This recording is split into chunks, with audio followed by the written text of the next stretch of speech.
So I wanted to show an example of San Jose. Now here, this is from Moody's rating of San Jose's general obligation bonds, which do have a good rating. They have an AA1 rating. But I think it's helpful to look at how they talk about your pension and what they're communicating to elected officials, what they're communicating to investors. Your pension shows up everywhere in these credit ratings. The only credit challenge that's listed by Moody's is the pension and retiree medical obligations. Factors that could lead to an upgrade, it just outright says a material decrease in the city's unfunded pension liabilities. That if the city decreased their pension liabilities, they'd give them a better credit rating. Factors that could lead to a downgrade if they fail to deal with their pension liability. So this gives you a sense of how they put this pressure on elected officials. So next, we're going to talk about why they're doing this. The point of that was to show you some of the mechanisms they have to create this pressure and to create this narrative around pensions. But why do they care? And we're going to talk about Stockton, which I know this is going to be a kind of extreme example, but the reason we're talking about Stockton is because it represents some of Wall Street's worst fears. It represents bond investors' worst fears. It's kind of like the boogeyman in their closet. Here in San Jose, I do want to say we're not Stockton. The recession hit really hard everywhere in the Bay Area, but it was particularly bad in Stockton. That city was the foreclosure capital of the country for a while. Until recently, when Stockton filed for bankruptcy and defaulted on some of their debt, that was the largest government default in U.S. history. Unfortunately, they've been replaced by Detroit and now Puerto Rico. But I do want to emphasize that default and bankruptcy like this is extremely rare. The thing is, you have to think about how Wall Street assesses these situations. They do actually think in terms of the worst case scenario, because they have one goal. The financial industry exists for one thing, which is to make a lot of money, right? And if there's anything that they think could put their profits at risk, they're going to want to resolve that. They want to protect their profits. So when they're acting, this is what they have in mind ultimately. To start with, so this is a slide from a presentation that was given by a representative of Lehman Brothers to the city of Stockton in 2006.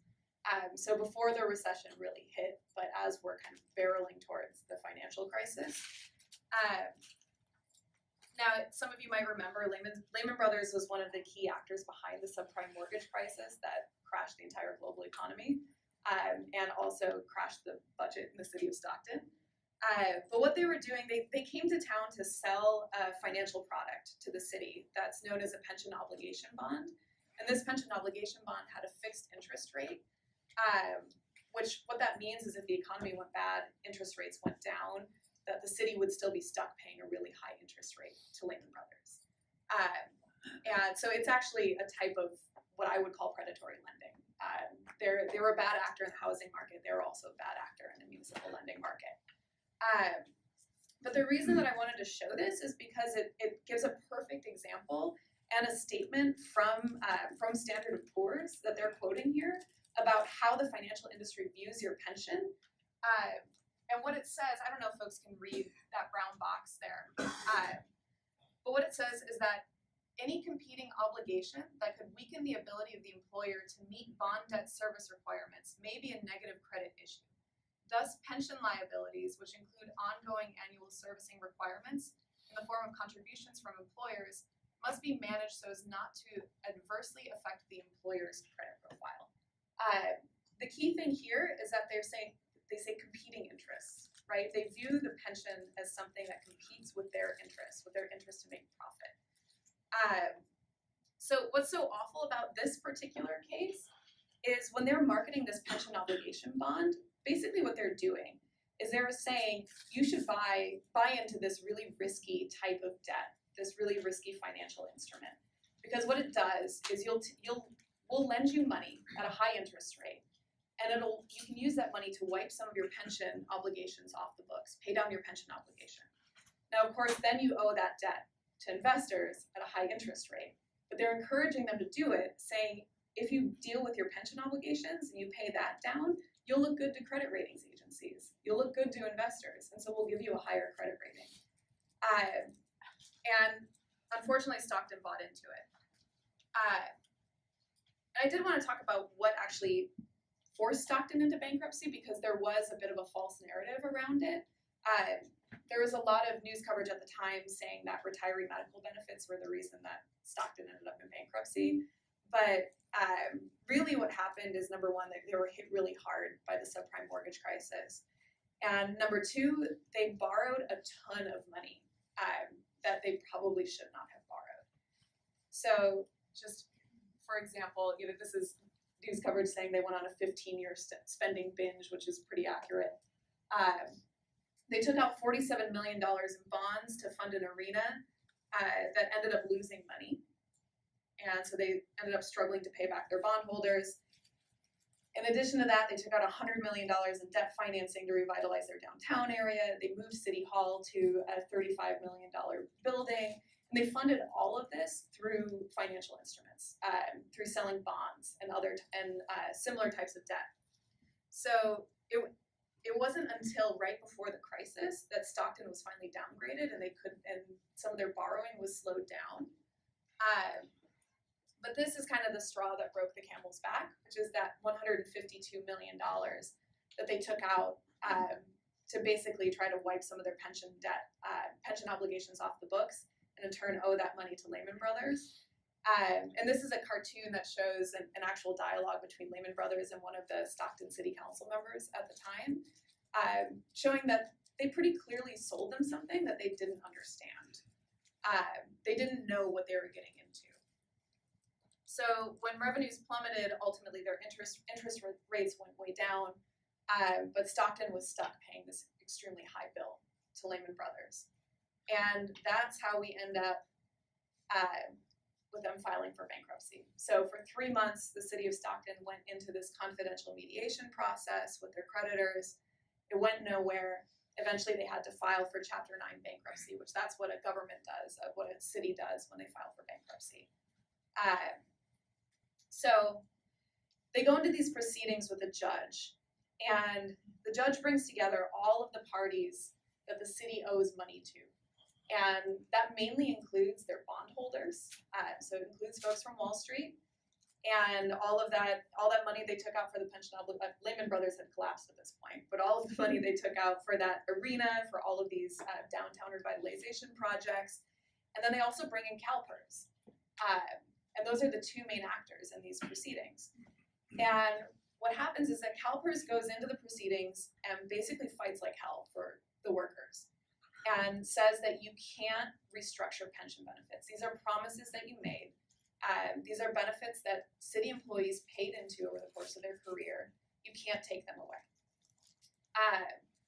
And Stockton ultimately made a political choice that really pissed off their bondholders, which is that they chose to continue paying their pension benefits. They did not restructure their pension benefits.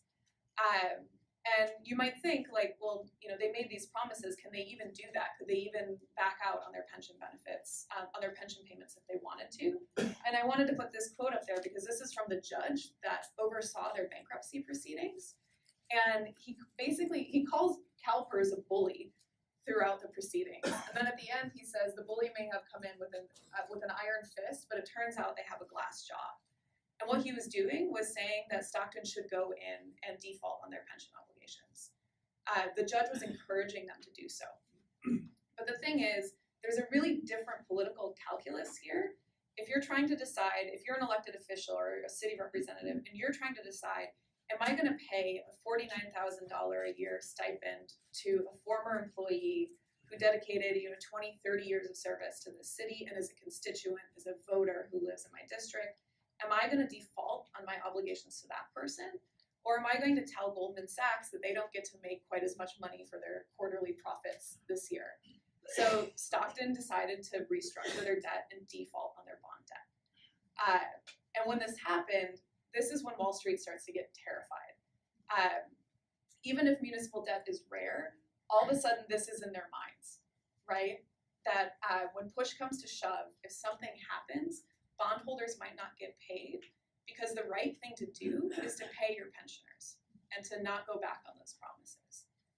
So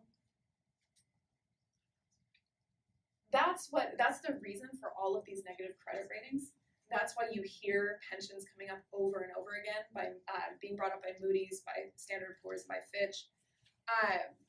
But of course, there's another side to this too, which is that ultimately, if they're able to eliminate pensions and we all have 401ks, this could be incredibly profitable for them, and it gives them kind of free rein to do whatever they want. That pension bully in the room isn't there anymore.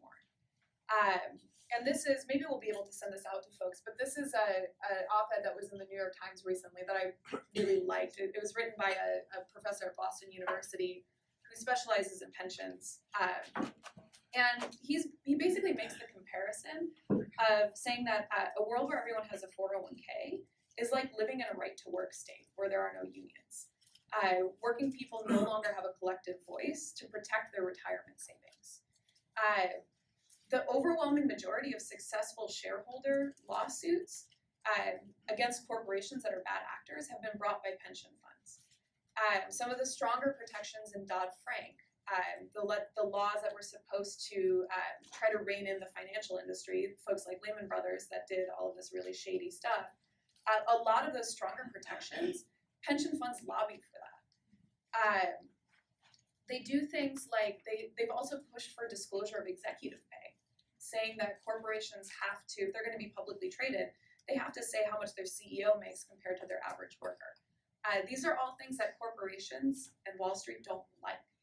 So if we instead are on our own and we don't have anyone advocating for us in a collective way, they make a lot of money and ultimately no one holds them accountable.